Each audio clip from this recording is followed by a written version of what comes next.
P വക്താവ് ഗോപാലകൃഷ്ണൻ പറയുന്നത് കേൾക്കൂ. അതിനകത്ത് യാതൊരു സംശയവുമില്ല. ജയിക്കാൻ വേണ്ടി വ്യാപകമായി ഞങ്ങൾ വോട്ട് ചേർക്കും. ഞാൻ പറഞ്ഞ മനസ്സിലായില്ല.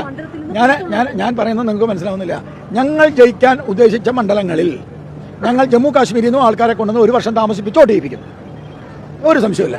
അത് നാളെയും ചെയ്യും. വിലാസം വ്യാജമൊന്നുമില്ല. അല്ല, അതൊക്കെ ഒന്നോ രണ്ടോ വല്ല തെറ്റിദ്ധാരണയും, ബാക്കിയൊന്നും അങ്ങനെ വന്നിട്ടില്ലല്ലോ. ഞാൻ തൃശ്ശൂർക്കാരനാണ്. അങ്ങനെ ഒരു വീട്ടുടമയും പരാതി പറഞ്ഞിട്ടില്ല. ഏതോ ഒരു സ്ഥലത്ത് മറ്റോ നിയമസഭാ തെരഞ്ഞെടുപ്പിൽ ഇതേപോലെ ചില മണ്ഡലങ്ങൾ കേന്ദ്രീകരിച്ച് പ്രവർത്തിക്കാൻ ഉദ്ദേശിക്കുന്നുണ്ടോ? അതേപോലെ ചേർക്കാൻ ഉദ്ദേശിക്കുന്നുണ്ടോ? അതിപ്പോ തീരുമാനിച്ചിട്ടില്ല. ലോക്സഭയിൽ ജയിക്കാനാണ് തീരുമാനിച്ചത്. അത് അതൊക്കെ നിയമസഭയുടെ സമയമാകുമ്പോൾ ആലോചിക്കും. ഇപ്പൊ പറയാൻ പറ്റില്ല. ഓക്കെ, അതാണ് ധാർമ്മികത.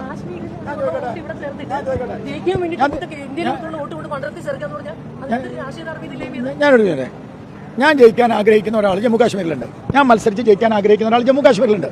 അയാൾ ജമ്മു കാശ്മീരിൽ വോട്ട് ചെയ്യാതെ ഇവിടെ വന്ന് അയാൾ എനിക്ക് വേണ്ടിയിട്ട് 1 വർഷം വർക്ക് ചെയ്ത് വോട്ട് ചെയ്താൽ എന്താ ധാർമ്മികത? അവർ ന്യൂനപക്ഷങ്ങളെ വശത്താക്കാൻ പഠിച്ച പണി 18 നോക്കി.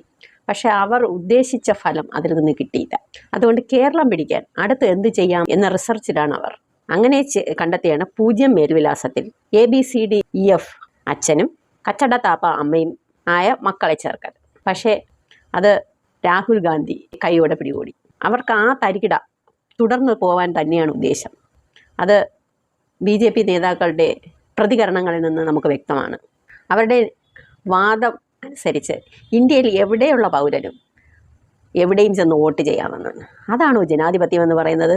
അങ്ങനെയാണെങ്കിൽ നമുക്കിഷ്ടമില്ലാത്ത ഒരാൾ മത്സരിക്കുന്ന സ്ഥലത്ത് ഒരു പാർട്ടി അല്ലെങ്കിൽ ഒരു സംവിധാനം ഒരു ബറ്റാലിയൻ ആൾക്കാരെ ചെല്ലും ജലവും കൊടുത്ത് മറ്റ് പ്രദേശത്ത് 1 വർഷമോ 6 മാസമോ കൊണ്ട് സ്ഥിരമായി താമസിപ്പിച്ചിട്ട് അവിടുത്തെ വോട്ടർ പട്ടികകൾ കയറ്റി അവിടെ വോട്ട് ചെയ്യിക്കാൻ സാധിക്കും. എന്നിട്ട് ആ നേതാവിനെ അവിടെ പരാജയപ്പെടുത്താനും കഴിയും. അങ്ങനെയാണോ ഒരു സ്ഥാനാർത്ഥി വിജയിക്കാനുള്ളത്? തനത് പ്രദേശത്തുള്ള ആൾക്കാർ ആണ് അവിടുത്തെ പ്രതിനിധിയെ തിരഞ്ഞെടുക്കാനുള്ളത്. അല്ലാതെ ഷൂനയ്ക്ക് BJPയിലെ വെളിവില്ലാത്തവർ പറയുന്ന എവിടെ നിന്നെങ്കിലും വന്ന അണ്ടനും അടകോടനും അല്ല അതത് സ്ഥലത്തെ ജനപ്രതിനിധിയെ തിരഞ്ഞെടുക്കാനുള്ളത്. ഉത്തരേന്ത്യയിൽ അവർ കാട്ടിക്കൂട്ടുന്ന ബൂത്ത് പിടുത്തവും ഇതൊന്നും കേരളത്തിൽ നടക്കില്ല. അതുകൊണ്ടാണ് പുതിയ ഈ കെട്ടിയിറക്കൽ രീതി ഒന്ന് അവലംബിച്ചു നോക്കിയത്. ഈ രീതി തന്നെ അവർ ഇനിയും തുടരുമെന്നാണ് അവരുടെ പക്ഷം. ആ രീതി തുടർന്ന് നമുക്ക് കേരളത്തിൽ സംഖ്യകളുടെ അഴിഞ്ഞാട്ടം കാണേണ്ടി വരും. അത് നമ്മൾ കണ്ടുകൊണ്ടിരിക്കുകയുമില്ല. അതിനെതിരെ കേരളീയർ പ്രതികരിക്കുകയും ചെയ്യും. അല്ലാതെ ഉത്തരേന്ത്യയിലുള്ളതുപോലെ വടിവാളും കാക്കി ട്രൗസറും ഇട്ട് ഇങ്ങോട്ട് എഴുന്നള്ളണ്ട. ഇത് കേരളമാണ്. കേരളത്തിലുള്ള ജനത ജാതി മത രാഷ്ട്രീയ ഭേദമില്ലാതെ ഒന്നിച്ച് നിന്നെയൊക്കെ പേപ്പട്ടിയെ തല്ലുന്നത് പോലെ തല്ലിവിടുന്ന് ഓടിക്കും. അതിന് യാതൊരു സംശയവും വേണ്ട.